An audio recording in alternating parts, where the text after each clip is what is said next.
నేను నీ వాక్యము పైన నమ్మిక ఉంచి ఉన్నాను కాబట్టి నేను భయపడను.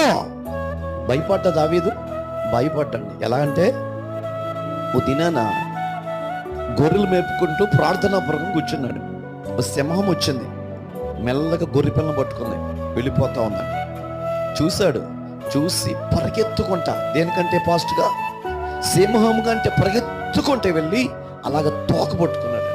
ఏం పట్టుకున్నాడు? తోక పట్టుకుంటా ఆగింది. అది పరిగెత్తుకుంటా పరిగెత్తుకుంటా పరిగెత్తుకుంటా ఎదురుగా వచ్చాడు. దేవునికి మహిమ కలుగును గాక. క్రైస్తవుడు సమస్యకు ఎదురెళ్తాడు. దేవుని కలిగిన వాడు దానికి ఎదురెళ్తాడు.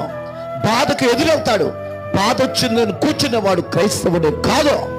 ఎప్పుడైతే సమస్యకు ఎదురెళ్తావో నిన్ను చూసి ఆ సమస్య భయపడాలి. ప్రియులారా, దావీదు పరిగెత్తుకుంటూ వచ్చి ఎదురుగా నిలబడ్డాడండి. సింహం వెళ్ళేది కూడా